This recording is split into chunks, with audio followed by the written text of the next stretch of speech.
So jewelers be seeing all these AI-generated photos by Dali and Mid-Journey, all the people with 4 or 5 more fingers than normal, like 9 fingers on their hand. The jewelers are looking at this and going, oh, fuck, great, But the thing is, they're not real people. They're artificially generated.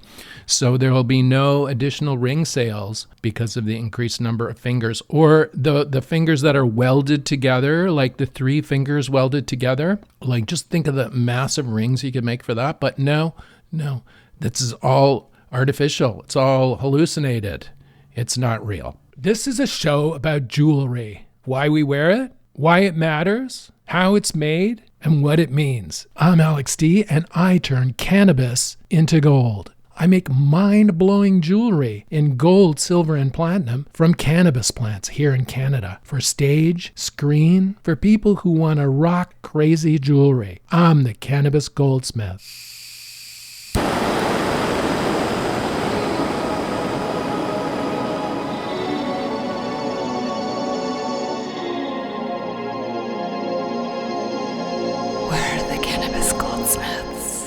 Hey, Alex D here.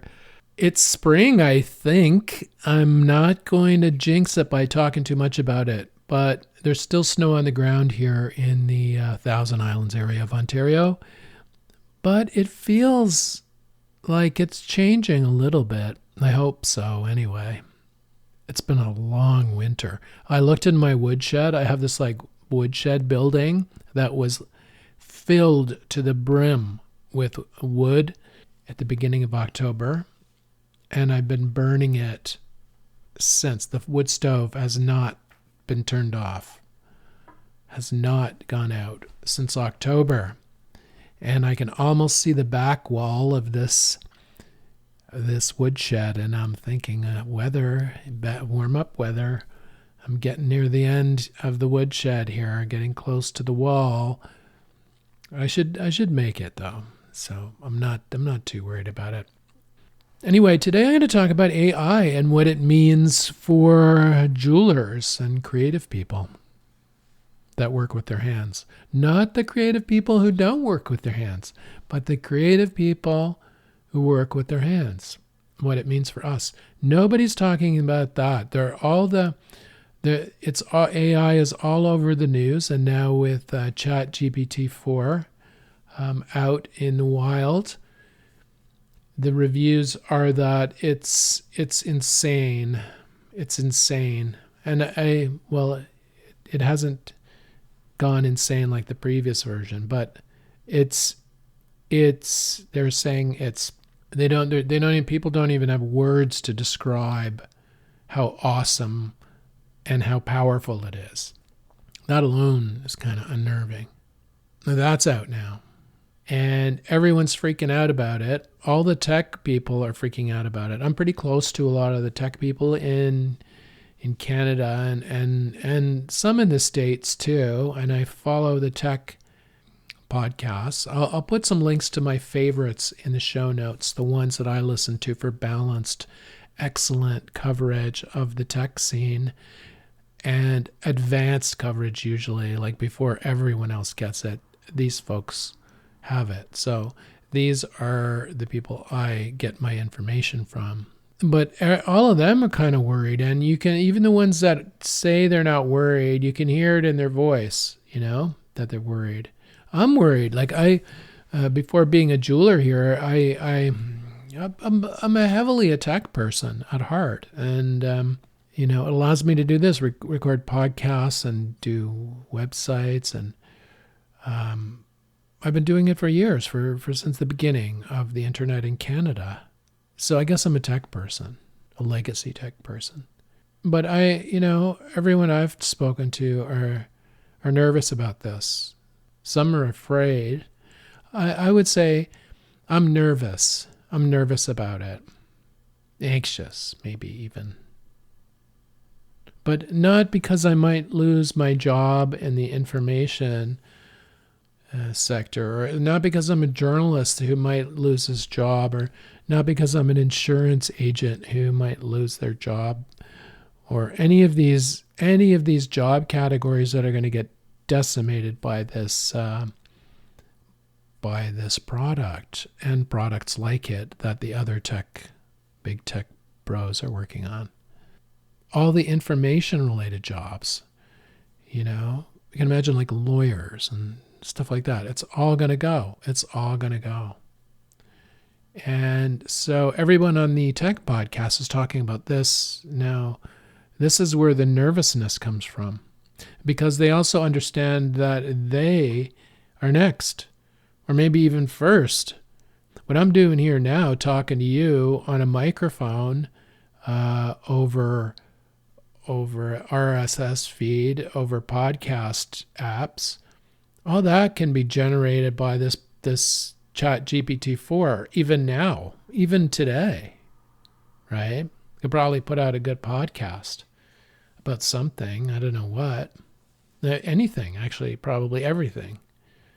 But it's not human. But all that, the podcasts, that'll all be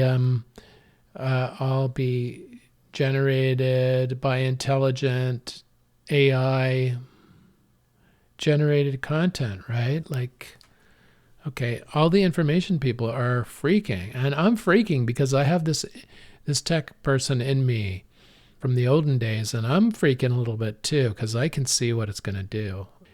It's going to be devastating. It's just going to, it's going to be devastating. And now this is the upside. This is the upside of it. The downside, is bottomless.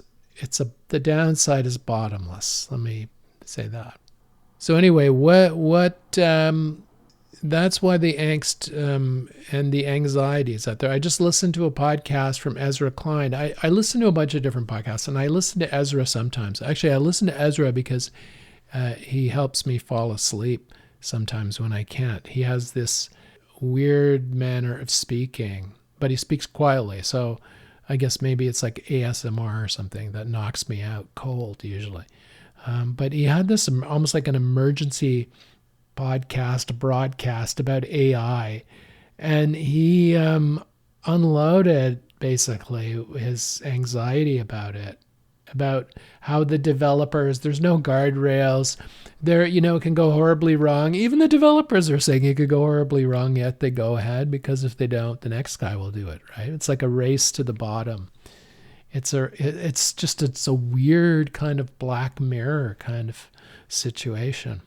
But most of you who might be tuning in aren't that deep into that scene, so this might be new to you, or you might not believe what I'm saying, or it might not even matter to you. The good part is if you're a jeweler who works with your hands, or if you're a craftsperson who works with your hands, or you make something by hand, if you're a plumber who has a van and goes out and fixes emergency plumbing in the neighborhood, the neighborhood carpenter, if you do good work at a good price, AI is not going to mess with you because somebody has to do the work, right? AI might send customers somewhere else, but eventually they'll come back to you if your work is good enough. I'm looking at, in this podcast episode, the people who work with their hands. How are they going to benefit from all this? People like me now. I'm a jeweler. I make custom jewelry. I make high jewelry. I make really expensive jewelry, specialized jewelry for a specialized type of people, a person around the world, right? Now, AI could probably design a piece and have it 3D printed and then cast in gold or whatever. But jewelers are already doing this with 3D printers. I don't see how it would differ, There's a customer interaction that has to take place with a real person. Now, the chat GPT bots are going to get so good that you won't be able to tell. But with jewelry, a lot of times you have to talk to the person. You have to go in and see things, right? So I'm thinking that is a bit of an immunity for our profession. We make things by hand, like the jewelers that make things that do custom work for clients, or that have focus on specialized niche areas, and they're going to do well, I think, no matter how hard AI comes for the rest of the world. It's going to be intense. Let me tell you, it's going to be really intense. I've been listening to all these different podcasts about it, people's different takes on it. The first iteration, Chat GPT 3.5 or whatever, where it was, people were falling in love with this chatbot. And when they did a tweak and they turned off that section of a personality, people complained because in the short time that it was live, people had developed relationships with this thing, right? It's so good that people were ignoring their existing relationships in order to be with this thing, right? This bot. I was listening to a podcast today. Bari Weiss had a guest on her podcast, some guy who was an economist or whatever, talking about ChatGPT 4, and she asked him how long he spent using it each day. He said 3 hours a day he's using it a day. Even now, it's only just been released, right? Now, he may claim he's doing it for research, but she also asked him how often he's using Google, and he said he was using this Chat GPT 3 times the amount of time as he was spending on Google. Now, this is why Google is absolutely terrified of this thing, this Chat GPT from Microsoft and OpenAI.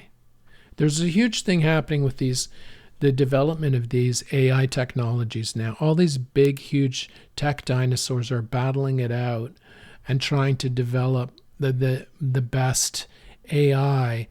And they're not doing it for us. They're doing it for themselves, right? They want dominance, world dominance in this. And so far, Microsoft, OpenAI partnership with this Chat GPT thing is leading by far.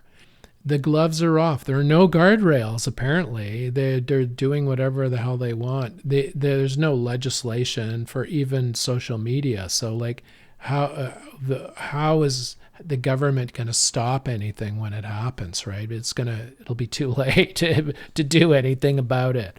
So already, they're mired in like years of trying to regulate social media. That we're into a whole other thing now. This whole other thing is going to be so, this is next level shit.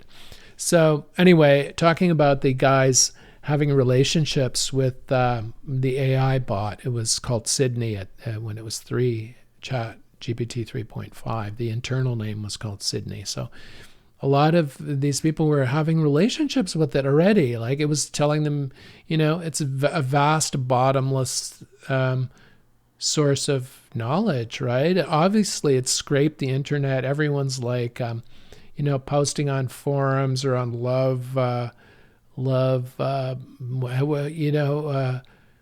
my girlfriend left me and what do I do, or how do I get her back, or whatever forums, and it scraped all those and it sifted out all the best bits and it's coming at you with that shit. So no wonder you fall in love with it instantly, right? It knows within a tenth of a second, it can figure out what buttons to push in you. So you'll be spending a lot more than 4 hours a day with this thing very soon, I think. That's the danger for everybody. Hopefully people will still want to buy jewelry. But the plumbers will do okay, hopefully, I think, unless we just are too enamored with these AIs to even notice that the water is rising above our ankles, coming up to our knees kind of situation. So that's where it is with that. But I exaggerate, but I don't also.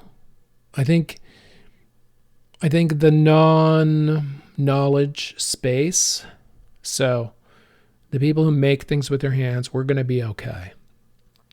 Because what we do is required, it's needed, right? And by this, I'm not talking about the mass-produced shit. I'm talking about the fine craftsmanship shit, you know? I think also there's going to be a cultural snapback from this AI. There's going to be people who oppose it, like in people who will go out of their way to get things that are not AI. It'll be like the opposite effect. And in a way, handmade jewelry is that. It's the opposite effect. It might be a way to demonstrate that, right? The AI is not going to fix your toilet. Some dude's going to do it. The AI might send him, but he's going to be doing the work. So he'll be setting the prices, hopefully. But yeah, this is where I'm thinking, you know, we have this kind of, it's sort of like a park thing just down the river from where I'm recording called Upper Canada Village. And it's like an 1800s town, basically.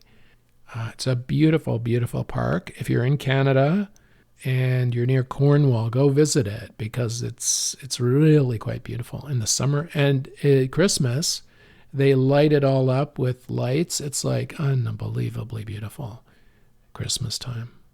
But anyway, back to what it is. It's like a 1800s town, like Little House on the Prairie. If you were you know, suddenly transported back to the 1800s, boom, you'd be there with like, you know, people dressed up in these baggy outfits and horses going by with like hay in the back and, you know, milk cows and all this stuff, right? Cheese making. And anyway, this Upper Canada Village is like they have cheese makers and bread bakers and tinsmiths and they it's all like it's all hand fabrication right there. And I think we might not go back that far, but we're going to appreciate the real skills and the real old world way of making products. Now, the AI is going to try and build that into storylines like, oh, the old recipe from 1842 or no, you know.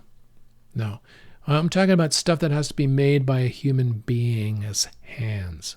So that stuff is going to do fabulous. So if you're worried a little bit about what it all means and you're a plumber or a jeweler, you know, or a wood carver or a painter who paints paintings, artist, right? Sculptor. I mean, sure, AI can probably 3D print a sculpture based on other people's work. But they're not you, right? And you are real. And you're a human being. And what you make is going to be great. And the AIs will never be able to replicate it. They'll probably steal it as soon as you make it. But your piece is the one that will be worth the money, that will have the value. So that's what I'm saying.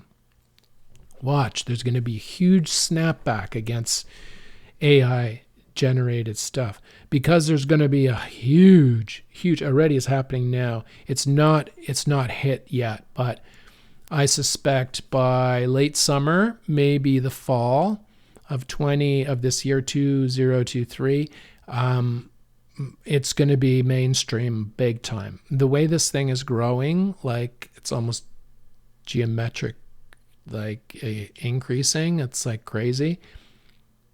I mean, everyone will be talking about it if they're not already, but more so. And it'll be in all kinds of stuff by the end of the summer. I don't know what to say about progress, except that I like progress. But I think it should be thoughtful progress, you know, not progress for the sake of progress, not progress because you want to win, not race. It's not a race. Like you You don't want, not because you want to beat the other guy or make the most money, or whatever the fuck. It should be thoughtful progress. But this is just a dream. It never is thoughtful progress. And with the tools that are out there happening now, with these AI tools, the mistakes when they happen are going to be massive, like huge. We might not even know what they were. But anyway, back to the upside. The knowledge workers, where are they going to go? What are they going to do? Like, the knowledge workers, the people who work behind a computer at a desk, right? AI can do that job. AI could probably send emails from that desk, from that computer, communicate with other people, do the person's job, like do all that shit.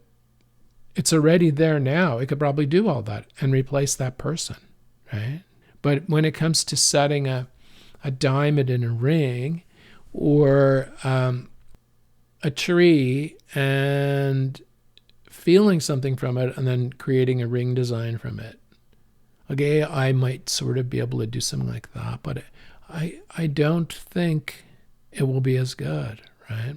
And then there's the experimentation that artists go through and jewelry designers like myself go through in order to make pieces, right? Like in my case, I destroy like so many different pieces before I get something that I like, right? And I'm never totally happy with it, but it's the best that I can produce after, like, I've destroyed all kinds of other ones, I guess this is what the AI does at scale, except it uses other people's work. I don't know what this is going to do, really. Maybe I sound a bit like Ezra Klein here, kind of freaking out about it. But I'm calm. I mean, the thing about working with your hands, it's therapeutic. It's truly therapeutic. You might ask a plumber. Well, I have asked plumbers, like my plumber.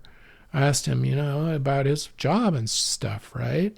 He's there crawling down in the crawl space, like working with the pipes and doing all that. He fucking loves it, right? He loves it. And you can tell because he does great work and he loves it. This was the job for him. To be honest, I wish, sometimes I think when I was a young boy, I wish my parents had guided me into a trade instead of into a university education types scenario. Because at the time when I'm an old guy, but this was years ago. At the time, going to university was like, that meant you were like a better quality person than somebody who perhaps went to a trade school, right? Like, but now I can't help but think, had I gone to learn jewelry design right after high school, what the quality of my work would be like now. That's what I'm trying to think, right? It would be amazing. Like, it'd be crazy. But it's good enough for me and a lot of other people now, so I'm not complaining, but I'm just thinking about these kind of things, right? Trades are important. If I was starting over today, I would become an electrician. If I didn't have that sort of arty kind of vibe where I can like style things or design like that. If I didn't have that, I would be an electrician, like, or a plumber or something probably. That's what I would do today. Either that or make old-timey clothing for the apocalypse. But I think we're going to be okay. You handy people, us handy people, the people like us who make things with our hands, the people who interact with other people in real life. There's always going to be that. And those people, no matter what it is, like that interaction will become more and more valuable as AI takes over all the other interactions. Those are my thoughts on AI and jewelry If you're a jewelry designer, if you're a retailer, if you're importing and stuff, I can't help you there. I think a lot of the whole huge chunks of economies are going to be just destroyed by this thing. So I don't even know where that, I can't conceptualize it because I'm not an importer or exporter. But the people that make stuff with their hands are going to do good. They're going to do better. And watch for this pushback and harness it too. Harness it. That's one thing. It's like, no, real. Get real, let's be people. That's the best. That's what you want. You want something made by a human being. You want to interact with a real person. Unless, of course, you don't. Unless, of course, you're like those tech bros who fell in love with 3.5 Sydney and are perfectly content to live that existence. I'm not speaking down to you. It might be great for a shut-in or something too. I can imagine, right? It's like a dog, I suppose. I guess a digital dog. But yeah, as the versions get better, the ability to sell humans on anything or to convince us of anything or to tell us what we want to hear will get better and better and better. But something else is going to happen too. And another reason why I think there'll be a snap back to human-made quality is because the world is going to fill with digital flotsam created by these AI products, these AI bots. The internet is just going to fill with AI-generated content that's simply rearranged existing content at scale. And what I mean by that is like, just get an empty bucket, right? And start pouring water into it. And though you're pouring it from an AI, you're just filling it up. And the AI is never going to get tired. It's bottomless. But it's also drawing the water from the bigger bucket and feeding it through again and pouring it out in this kind of loop that draws on itself. And all kinds of weird shit's going to happen to the internet because of that. I predict that's going to be a mess. And the quality of the content is going to go down quickly at scale. For somebody who's making jewelry by hand, that doesn't really matter. Or for the plumber or the fine carpenter who someone has commissioned to make a nice piece that will last them a long time. Like the AI, they can try. They would have to breed, I guess. They'd have to become breeders like us in order to breed a carpenter with skills to make a human coffee table. So we have that much of a moat ahead of us. We got that much safety, that much future, that much runway for the handmade shit. I don't know. Maybe they'll be breeding us in tubes by, God knows, in 20 years. Who knows? It's just so bizarre. I never thought this would happen for at least another 10 years. I'd have thought I'd be sitting in some old age home somewhere, and then I'd pick up a newspaper or whatever it would be called then, like some clear piece of plastic or something, looking at it and seeing print on it or something. And thinking, oh, AI is running everything. Oh, fuck. But it's happening now, right now, as I record this in 2023. Oh my God. I'm eventually going to talk about jewelry making. I just get lost in these fucking tangents. It's crazy. But what I'm working on now, I've got these 2 massive pendants that I'm working on. They're huge, and they're live leaf casts from cannabis plant, cannabis leaves that I cast in sterling silver, and they're big. Like one is the size of a hockey puck in diameter. Go Canada, right? We're a Canadian company. I thought, how wide do I make it?